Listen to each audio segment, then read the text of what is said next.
think doubles might be the most misunderstood shooting drill that many people are doing, and I wanted to jump on here and quickly talk about why. Just to get us all on the same page, let's talk about what doubles is. So you're gonna take one target and you're going to walk at any distance pretty much. You'll typically see people do this at 7, 10, and then start pushing it out to 25, 50 if you're very ambitious. By the name of the drill doubles, you can assume we're going to be shooting twice at this target, right? Now, what you'll typically see people do is shoot, about 30 rounds before they go look at the target. I think that's a great thing to do because you'll get much more data so you can diagnose your own problems. Now, the cue that most people are looking for as they shoot this is to pull the trigger as fast as their finger can move. And while they're doing that, you're going to be analyzing what's going on with your grip, how disciplined are you with your vision, and watching those other fundamentals that are, building up your technical ability to shoot fast, right? We're gonna get roughly 30 rounds on target. Let's go ahead and do that now.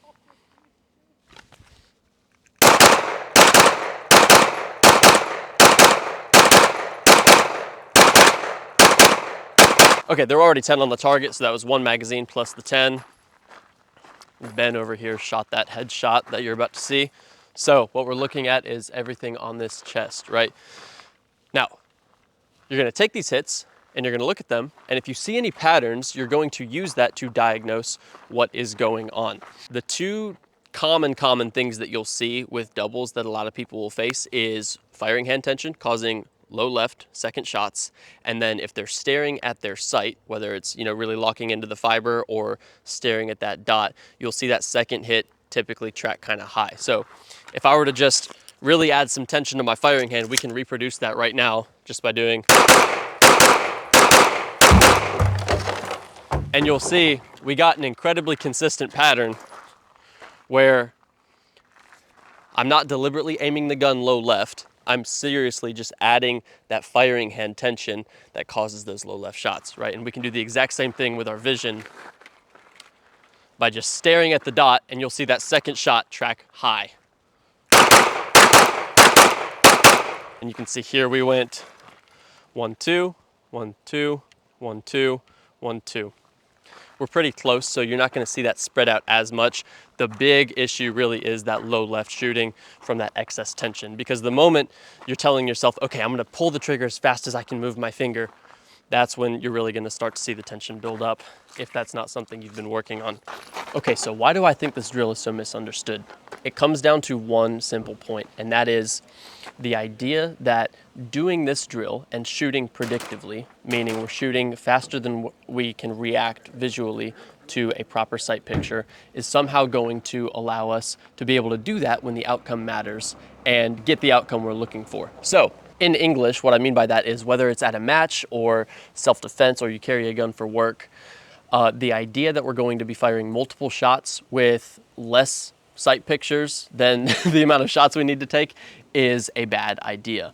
And the reason is pretty simple. If we just rub two brain cells together, we need to get the acceptable level of confirmation for every shot we take.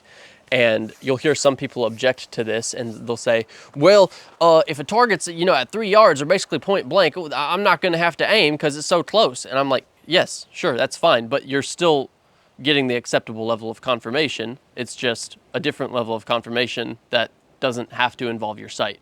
So if you want to shoot predictively as a training tool and diagnose fundamental issues on the cheap because you're only shooting 2 shots instead of a longer string of fire, I think that's a great idea. There's no issue with that at all. All we need to do to put this in the proper context is to understand that whenever the outcome matters, we need to be shooting reactively.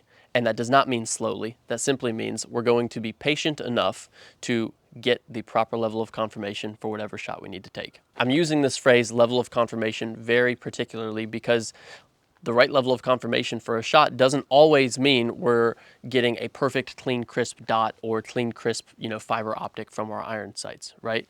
It may really be as simple as a body index if the target is point blank. But even when we're doing that, we are getting the level of confirmation we need. We are aiming the gun enough to ensure a proper hit. If we are taking multiple shots off of one sight picture, that's where we run into issues. We should become lawyers for a second and think about the liability perspective too. If you carry a gun for a living or you are a civilian who carries, how would you articulate to a court that you were taking multiple shots on the bad guy off one sight picture, and that's why you missed and hit the store behind the bad guy, right?